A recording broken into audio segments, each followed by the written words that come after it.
Okay, welcome to the deep dive. This is where we take your sources, articles, research notes, and really try to pull out the key signal. Yeah, we wade through the complex stuff so you don't have to. We want you to get the important info fast. Exactly.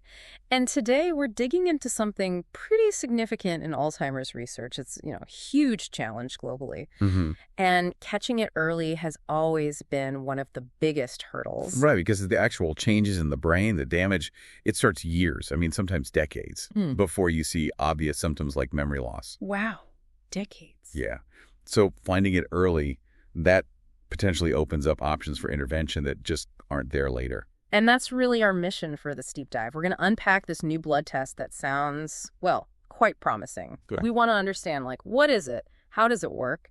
And why is it potentially such a big deal for early diagnosis? Sounds good. Let's see what the sources say. Okay, so let's unpack this. The main news comes from researchers at USC's Keck School of Medicine. They've developed a new blood test. Right. And it has a bit of a mouthful of a name. The Pentaplex Alzheimer's Disease Capture Sandwich Immunoassay. 5-ADCSI for short. Okay, 5-ADCSI, pentaplex. So that name itself kind of gives a clue, doesn't it? Penta, meaning 5. Exactly. So the headline here is that this single test measures 5 important biomarkers linked to Alzheimer's all at once from one blood sample. And that's key because a lot of the commercial tests you might see now, they maybe look at just one marker or perhaps 2. Right. Getting 5 measurements together, well, that could give a much richer, sort of more complete picture of what's happening biologically. So what are these 5 biomarkers? What exactly is it looking for? Okay, the sources list them out. First, there are 2 kinds of amyloid protein, A40 and AK42. Ah, those are the ones that build up to the amyloid plaques in the brain, right? Right. The famous ones. That's them. So seeing their levels in the blood is pretty significant. Then number 3 is phosphorylated tau. Okay, the other main culprit, the one that forms the tangles inside the neurons. I think the sources mention one specific type, P27 tau, that it showed a strong link. Yeah, exactly. P217 tau is getting a lot of attention. Yeah. Seems to be a very strong indicator of those Alzheimer's-related changes. Good catch. Mm-hmm. And the last 2 are neurofilament light chain NFL and glial fibrillary acidic protein, or GFAP. NFL and GFAP. And what do they tell us? What's their role? Well, NFL is generally seen as a marker of nerve cell damage, like injury to the neurons themselves. Okay. And GFAP, that's more related to astrocytes, a type of brain cell, and it often indicates inflammation or other stress response in the brain. So you've got plaques, tangles, neuron damage, and inflammation indicators, all in one test. Exactly. Scientists know these proteins change as Alzheimer's progresses, and crucially, they leak out or show up in the bloodstream. So the blood gives us this window, even early on. Measuring all 5 gives a more holistic view, across different pathways. Okay, that makes sense. So that's what it measures, but how does it actually work? The sources mentioned something called xMP technology. Right, this is where it gets quite clever and also practical. The technology itself, xMAP, it was developed by a company, Luminex. But here's the really important part. Yeah. This tech is already widely used. It's in lots of labs right now. Wait, so labs wouldn't necessarily need brand new specialized equipment just for this test? That's a major advantage. Many universities, hospitals, clinical labs, they might already have the underlying xMAP platform. Uh-huh. The tech itself uses these tiny microscopic beads. They're color-coded. Think of them as, incredibly small, different colored balls. Okay, like tiny little signals. Sort of. And each color bead is coated with specific antibodies. These antibodies are designed to grab onto only one of the 5 target biomarkers. Ah, okay, so you add the blood sample to these beads. And the biomarkers in the blood, like AX32 or NFL, they bind to their matching color bead. Got it. Then the machine uses imaging sensors. It detects the colors or maybe fluorescent signals coming from the beads. By measuring the signal strength from each bead color, it can quantify exactly how much of each of the 5 biomarkers is present. And because it runs on this existing XMA equipment, that leads to what the sources highlight as a huge potential benefit. Yeah. Cost and accessibility. Absolutely. That's probably the biggest practical advantage. Because it uses tech already out there, it's potentially much cheaper and easier to roll out than something requiring, totally new, expensive machines everywhere. Yeah, there's a quote here from Dr. Ebrahim Zandi, one of the lead researchers. He says, "The biggest advantage is that our test is very cost effective, and it's relatively easy to implement because many laboratories are already using this technology." And that cost and ease factor, That's critical. It's what makes the next idea even plausible. Which is? The idea of widespread screening, maybe even annual screening, for Alzheimer's risk becoming a reality. Wow, wait, like getting your cholesterol checked or your blood sugar, that kind of routine screening. That's the potential scale, yes. If you have an affordable, easy-to-run blood test, like this 5-AD-CSI, you could identify people showing those very early biological signs, people who might benefit from interventions before they even feel sick. But what interventions are there that early if someone doesn't have symptoms yet? Well, the sources mention things like medications, some are emerging, others are in trials, or lifestyle changes that research suggests might help, like increasing exercise. Okay. But the key thing, as Dr. Zandi points out, is the timeline of Alzheimer's itself.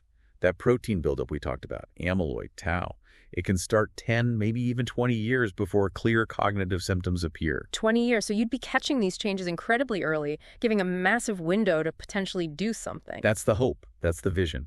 Dr. Zandi puts it simply, if we have an affordable blood test that detects those proteins early on, we can start interventions long before symptoms begin. So did they test this out? There was an initial study mentioned, right? A proof of concept. Yes, they did. It was a smaller initial study. They used 63 blood samples. Okay. They had 3 groups, 11 people already diagnosed with Alzheimer's, 17 people with mild cognitive impairment, or MCI, that's often a precursor stage, and then 35 healthy control participants. And what did the test show across those groups? Well, pretty much what you'd hypothesize. The levels of the 5 biomarkers were highest in the Alzheimer's group, No. then lower in the MCI group, and lowest in the healthy controls. It showed a clear gradient. And they specifically called out that P27 tau marker again.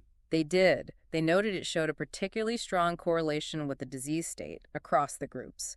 Really points to its potential as a key indicator. Interesting. And they did one more thing. They also tested cerebrospinal fluid, CSF, from the same individuals using the 5-AD-CSI test. Ah, CSF. That's the fluid around the brain and spinal cord.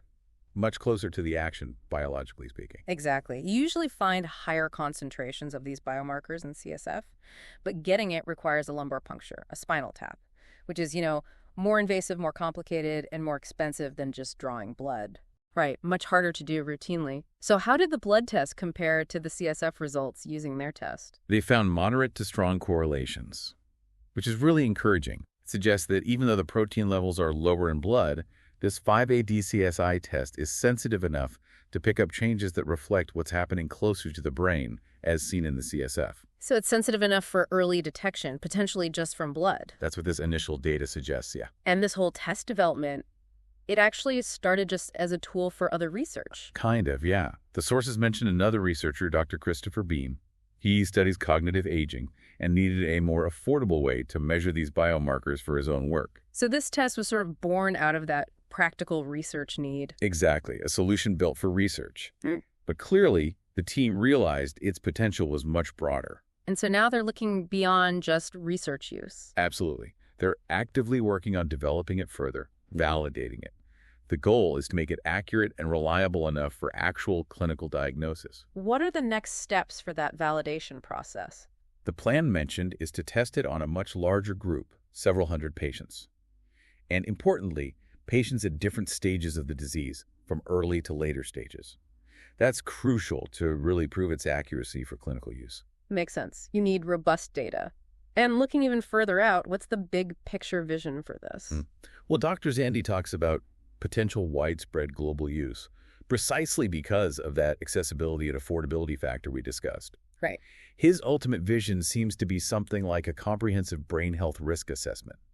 Imagine combining this 5-AD-CSI blood test result with genetic testing information, specifically for the APOE4 gene variant, which is a known risk factor for Alzheimer's. Ah, so you'd get your current biomarker snapshot and understand your underlying genetic risk. Exactly. It would give individuals a much clearer picture of their personal risk profile. That sounds powerful, potentially helping people make more informed, proactive decisions about their health. That seems to be the goal, yes. Empowerment through information.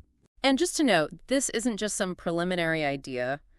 The research backing it seems solid, published in the Journal of Alzheimer's Disease. Correct.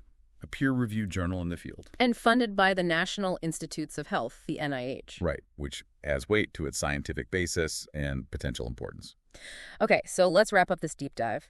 The big takeaway seems to be that this 5-AD-CSI test, It really could be a significant step forward, an accessible multi-marker blood test for detecting Alzheimer's signs early. Yeah, measuring 5 key things at once using technology that's often already in labs. That combination holds real promise for affordability and large-scale implementation. It could genuinely change the game for how we approach Alzheimer's, making widespread screening like we do for cholesterol or diabetes actually seem feasible. And the key there is enabling potential interventions, whether medical or lifestyle, much, much earlier, long before symptoms might even start. It definitely leaves you thinking, doesn't it? What would it really mean if affordable, widespread screening like this became common? Not just for individuals making choices based on their results, but how might it shift public health strategies for Alzheimer's? What ripple effects could it have on care, on research priorities, maybe even how we perceive the disease itself? What questions does that whole possibility raise for you?